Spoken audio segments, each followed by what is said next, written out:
Welcome student. Last exercise में हमने congruent property पढ़ी थी। अब आपको कॉन्ग्रुएंट प्रॉपर्टी के साथ साथ डिफरेंट टाइप्स के ट्रायंगल्स के बारे में भी जो कंडीशंस है उनको अप्लाई करना है। जो आपकी एक्सरसाइज 7.2 है वो आपकी आइसोसेल ट्रायंगल्स पे बेस्ड है। Isosceles triangles as you know कि उसकी टू साइड्स इक्वल होती हैं, थर्ड साइड डिफरेंट होती है और टू साइड्स इक्वल होती हैं। तो यहाँ पर हम दो चीज़ों का यूज़ करेंगे। सपोज कीजिए ट्रायंगल है ABC और इसकी AB साइड इक्वल है AC साइड की। अगर ये वाली दोनों साइड्स इक्वल हैं तो ये दोनों जो एंगल होंगे, एंगल B और एंगल C, वो दोनों भी इक्वल होंगे। ये इसकी कंडीशन होती है और इसी कंडीशन को हम रिवर्स करके देख सकते हैं। अगर हमें ये दो एंगल्स इक्वल दिए हैं किसी भी ट्रायंगल के, तो उन दो एंगल्स की कॉरस्पॉन्डिंग जो साइड्स होंगी वो भी इक्वल होंगी, यानी कि AB इक्वल होगी AC के। तो ये दोनों कंडीशंस को यूज़ करते हुए हमें इस पूरी एक्सरसाइज को सॉल्व करना है। तो सबसे पहले हम फर्स्ट ही क्वेश्चन लेते हैं।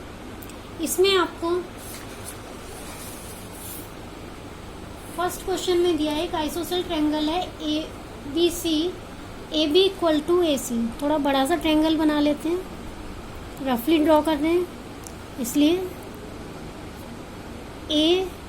ABC और इसमें कंडीशन दी है AB इक्वल टू AC, यानी कि ये वाली साइड इक्वल टू ये वाली साइड। उसके बाद दिया है जो एंगल B और एंगल C का बाइसेक्टर है वो एक दूसरे को ऊपर कट करता है, यानी कि ये और इस वाले एंगल का बाइसेक्टर ये आपको O पे कट कर रहा है।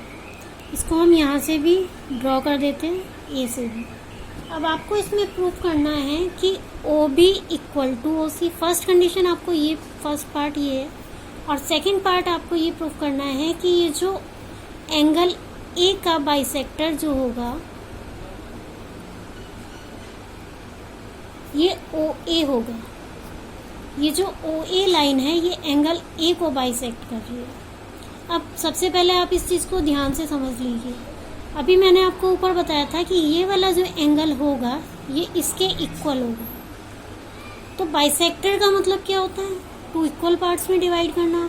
तो ये वाला एंगल और ये वाला एंगल इक्वल होंगे और इसमें भी ये वाला एंगल और ये वाला एंगल इक्वल होंगे।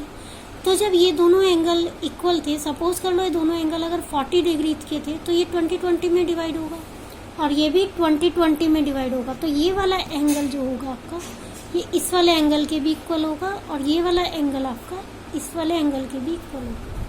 तो हम क्या करते हैं, दो ट्रायंगल्स ले लेते हैं, ये वाले दोनों ट्रायंगल्स ले लेते हैं। Triangle AOB and triangle AOC की अगर हम बात करते हैं तो सबसे पहले तो हमारी ये वाली जो आपका एंगल था ये इक्वल हो गया, यानी कि angle OBA equal to angle OCA के हो गया। सेकेंड थिंग क्या है, हमें गिवन है AB इक्वल टू AC, ये आपको गिवन है। थर्ड थिंग क्या चाहिए हमें प्रूफ करने के लिए, जो हमारी OA लाइन है वो कॉमन है, OA इक्वल टू OA, और ये लाइन हमारी कॉमन लाइन है, दोनों ही ट्रायंगल्स में हम इसको यूज़ कर रहे हैं। तो आपका क्या हो गया, ट्रायंगल AOB कॉन्ग्रुएंट हो गया ट्रायंगल AOC के। जब हमने ये दोनों ट्रायंगल्स कॉन्ग्रुएंट प्रूफ कर दिए, इसका मतलब ये वाला एंगल आपका इक्वल हो गया इस वाले एंगल के। तो हम 1 नाम दे देते हैं, इसको 2 दे देते हैं। तो angle 1 equal to angle 2 CPCT से हो गया और इसका मतलब ये जो आपकी OA लाइन है ये बाइसेक्टर हो गई। ये वाली कंडीशन आपकी प्रूफ हो गई और इसी की हेल्प से हम ये भी प्रूफ कर सकते हैं कि OB इक्वल टू OC, क्योंकि ये भी आपके इन्हीं दो जो हमने कॉन्ग्रुएंट प्रूफ करे इन्हीं का पार्ट है। और इसको हम एक दूसरे मेथड से भी कर सकते हैं। आप ऐसे भी कर सकते हैं कि angle ABC equal to angle ACB, और ये क्या हुआ अगर हम इसको हाफ करते हैं, half angle ABC equal to half angle ACB। तो OB इक्वल टू OC। हम इसको इस तरह से भी प्रूव कर सकते हैं। हाफ एंगल ABC क्या हुआ? Angle OBC। और हाफ एंगल ACB क्या हुआ? Angle OC। तो इस तरह से आप इनको OB इक्वल टू OC इस तरह से भी प्रूव कर सकते हैं। एक क्वेश्चन ले लेते हैं न्यूमेरिक वैल्यू वाला, क्वेश्चन नंबर 7 ले रहे हैं। 7 क्वेश्चन में आपको गिवन है एक राइट ट्रायंगल है जो एंगल A पे 90 है और AB इक्वल टू AC है। तो आपको angle B and angle C की वैल्यू, सबसे पहले हम एक राइट ट्रायंगल ड्रॉ कर लेते हैं। ये हमारा राइट ट्रायंगल, ये A है, B है, ये C है, ये यहाँ पर 90 है। Angle A equal to 90 degree condition given है और AB equal to AC second condition ये गिवन है। आपको क्या करना है, इनकी अब की बार आपको वैल्यूज निकालनी है, कुछ भी आपको इक्वल प्रूफ नहीं करना है। सेम आप यूज करिए आइसोसेल ट्रायंगल्स है। अगर ये दोनों साइड्स इक्वल हैं तो ये बेस एंगल इक्वल होंगे। इसका मतलब angle B equal to angle C।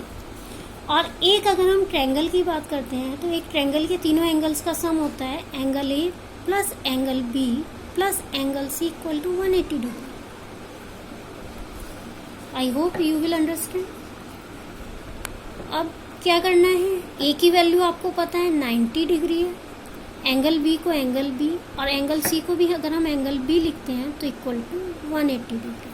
तो 2 angle B equal to 180 minus 90 degree equal to 90 degree. Then angle B equal to 90 divide by 2 equal to 45 degree. तो ये जो दोनों एंगल्स होंगे ये आपके 45 डिग्री एंड 45 डिग्री के। अगर आपको कॉन्सेप्ट क्लियर हुआ हो और हमारी वीडियो अच्छी लगी हो तो प्लीज़ लाइक और सब्सक्राइब करें।